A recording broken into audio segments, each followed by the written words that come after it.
Welcome to the Business Finance Bulletin, episode 115.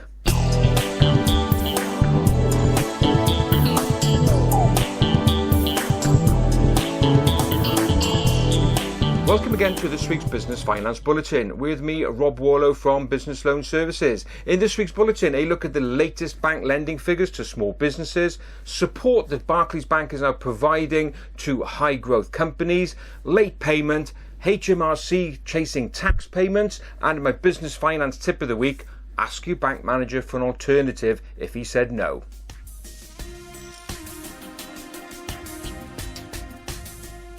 Let's start off with some good news for both banks and small businesses. The latest bank lending figures have been released as at February 2016 by the Bank of England, and it shows the total amount of money currently outstanding and lent by banks to UK businesses. And in February 2016, the monthly increase in the total debt outstanding to businesses was £3.3 billion. So an extra £3.3 billion lent to UK businesses. Overall, that's a 1.4% increase on the figure total outstanding as at February 2015. So some good progress. Now, what about those small businesses? Because that figure includes businesses of all sizes. What about if we just focus on the UK small business market? Now, interestingly, the Bank of England defines a small business as a business turning over less than £25 million a year. Yeah, that's small. So if you strip out the small businesses only, they saw an increase of 1.5%. So small businesses, a slight edge when it comes to larger businesses as regards the money they're borrowing from banks. Let's look then at loans in particular, because that last figure includes overdrafts as well. If you strip out loans for small businesses, loans totaling £4.8 billion were advanced to small businesses in the month of February. Now, of course, every business repays its loans. Well, you should do.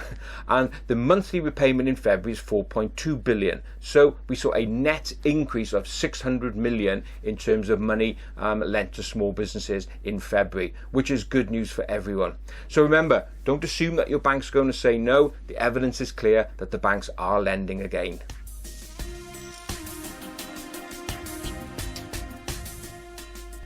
High growth companies continue to get a lot of attention from government and institutions. Everyone realizes that the growth in the economy is really going to be led by the high growth, fast growth businesses.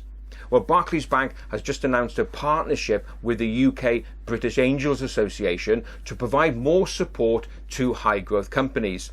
Recently, Barclays announced that it's launching a number of Eagle hubs across the UK, providing support and also space in premises to high growth businesses.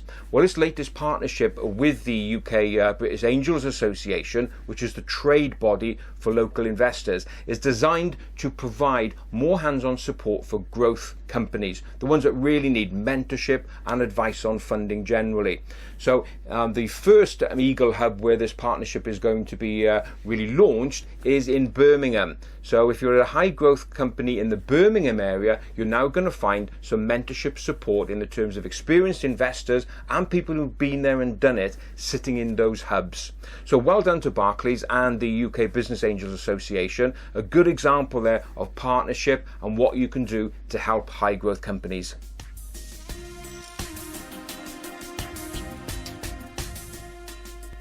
In 2015, in many bulletins, I focused on the UK government's efforts to try and curb the growing late payment problem.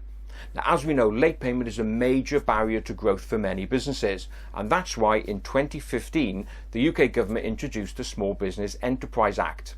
Now, part of that act was focusing on making sure that larger companies now had an obligation to be more transparent on its payment practices. Part of the obligation is that the larger businesses will have to give an overview of their invoice terms. They'll also have to give details of the proportion of invoices that they paid late, and also details of interest that they had to pay on late paid invoices. Now, here's the irony. That act was due to be enacted in April, but now the late payment part has now been postponed or made late until October 2016. Yeah, how ironic is that?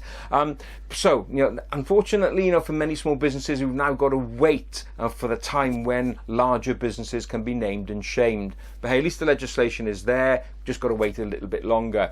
In the meantime, don't be a victim to late payment. Make sure your terms and conditions are very clear in your invoices, and also make sure that you chase hard, because remember, that is money that's due in your bank, not your customer's bank. So if you do want some more tips on late payment, just refer back to our previous bulletin, episode 114, where I chat with Steve White, who's the MD of Thornbury Collections. And in that interview, Steve offered a kind of invoice checklist, which everything that you should include in your invoices. If you want a copy of that, Steve is still willing to make that available, and all you have to do is drop him a line, info@thornburycollections.co.uk. So late payment, still a problem, but hey, at least some help is coming.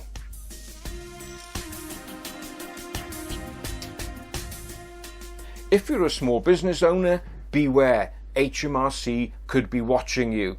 Well, new research carried out by the accountancy practice UHY Hacker Young has revealed that in 2014-15, HMRC collected an additional £470 million from small business owners as a result of special investigations. Now, as we know, the UK government is under pressure to increase its tax take, and that passes on to HMRC. And from the research, Hacker Young is suggesting that small business owners are going to be a soft target for HMRC. As we know, sometimes the administrative support is not that good. You may not engage regularly with your accountant. When it comes to actually paying the tax, you may be paying late, which pushes you on the radar as a result of cash flow problems and late payment from your clients. So the message there is to really make sure that your books are squeaky clean. Engage with your accountancy partner very early on, get the right administrative support in place to make sure that you don't fall foul and that you don't get a knock on the door from HMRC with an unwarranted and unexpected tax demand.